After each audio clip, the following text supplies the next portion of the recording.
Hello and welcome back to Up the Villa. If you are new to our channel, make sure you are subscribing, smash the like button, and you're going to have to comment your thoughts on this one. Monchi is leaving Aston Villa. So we're going to get into it. We're going to get into my thoughts on that situation, and it feels like stuff behind the scenes is about to change pretty quickly. So I've got two elements of this, and I'm not sure where I'm at with which direction it's going in. So Monchi came in to Aston Villa around 2.5 years ago, and he wasn't Emery's first choice. Almeni from Barcelona was Emery's first choice, and it looked like he was coming, and then he kind of turned us down, and then we went with Monchi. So if we remember back, Monchi didn't come in with Emery.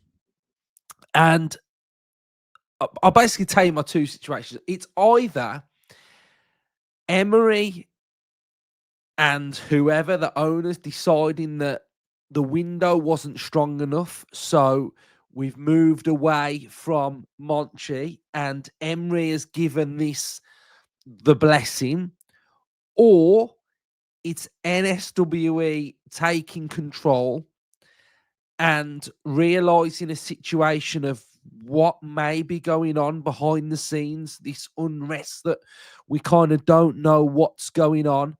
And that has been the situation because Emery's got a lot of control at Aston Villa, and his team around the whole club, if he was to leave Aston Villa, we are leaving ourselves with nothing. We're leaving ourselves with no sort of sporting director, recruitment guy. That would be a big worry for me. Now, I don't want Emery to go, and I don't think he's going. But that would be an area where it would be a problem. Now, are we looking to recruit someone in this position? We don't know the full story right now, but I would probably hazard my guess that it is around Emery and NSWE looking to go down a different recruitment model and policy.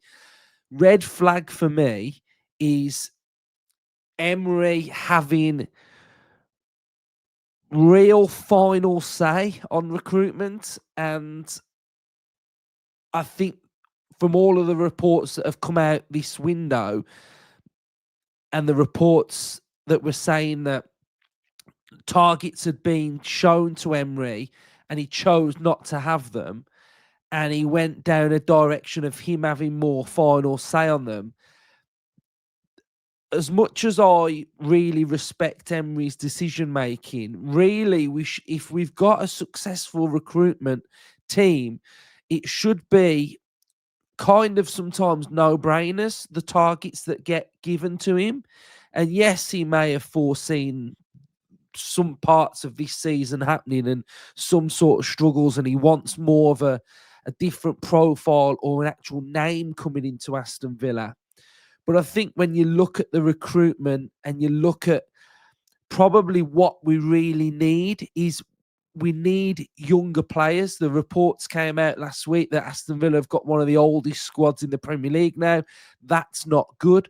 Although we have got young players in certain positions as well, which is kind of pretty decent anyway. So I just feel like our recruitment model doesn't set us up to allow flexibility with the system. Now, me and Ryan did an episode that came out today, and I was basically talking about the recruitment, and I was talking about Guesson, Elliott, Marlon, Rogers, all being a very similar type of profile of player. And this kind of fits into where I was going with my issue with recruitment, is that where is the flexibility? If Emery wants to play with, say, 5 at the back with 2 wing backs on the right hand side, do we have that option out on that right hand side? No, we don't. Do we have a different option to Ollie Watkins up top? Different type of profile of striker? No, we don't. We sold Duran. We don't have that different profile type.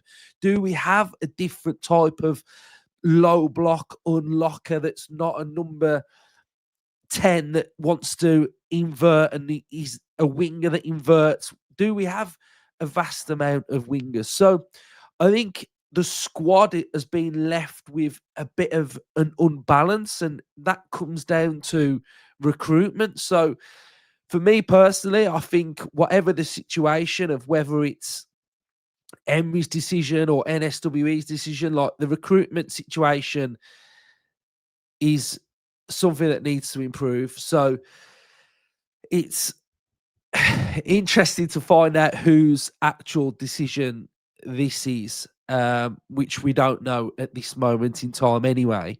But yeah, it's a little bit of a weird one. So it is the Athletic that are reporting this, and there was various rumours coming out anyway. Breaking: Monchi's leaving Aston Villa. That's from Jacob Tanswell. So it could be anything, couldn't it? It could be anything. I would, like I said earlier, I would probably go down. I mean, if you're a tight knit with Monchi, Vidigani, Emery, if that's Emery's call, that's quite bold.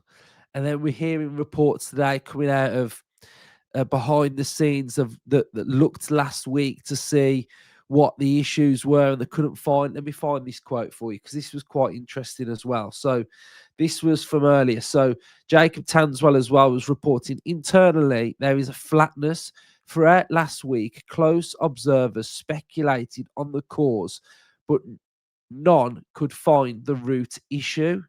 Now that's pretty interesting and pretty telling that they can't find the root issue, and now Monchi's gone.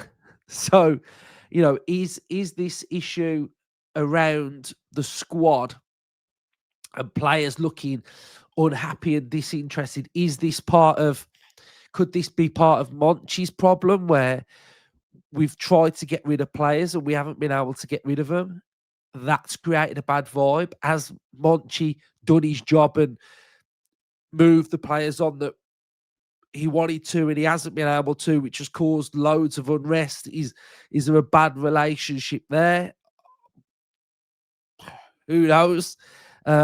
So it's just one that we're going to have to keep a close eye on, this story, see how it develops, see what comes out of it once, I guess, some journalists have done a little bit more digging. But for me, I actually feel like it's probably a good thing that he's moved on, because I have got issues, and I said it on today's episode that, the recruitment I don't think has been that great. I think it's been okay. I think, yes, he's had his hands tied with PSR, SCR. He's had to work around that, but I've got issues with some of the fees that we've paid.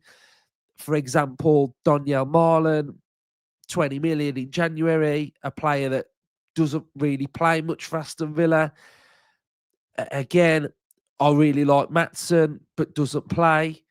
Onana, I kind of like, but I don't feel like we've fulfilled the full potential out of him. We've then spent a lot of money when you start adding it up on the Delkovic's, Garcias, Ozcans, etc. There's no view of those playing for Aston Villa. It's a quick fix. We can't move them on. They get loaned out. No one wants to buy them. So that issue with the squad is there. So I think it is probably the right time to have a bit of a freshen up, and it'll be interesting to see which direction and who we go with. So it is a late one, but I just thought I'd just bring the news because it is quite interesting. And yeah, I don't know, guys. What's next? Who knows? But strap yourselves in, because I feel like it might get a bit bumpy. Right, up the Villa.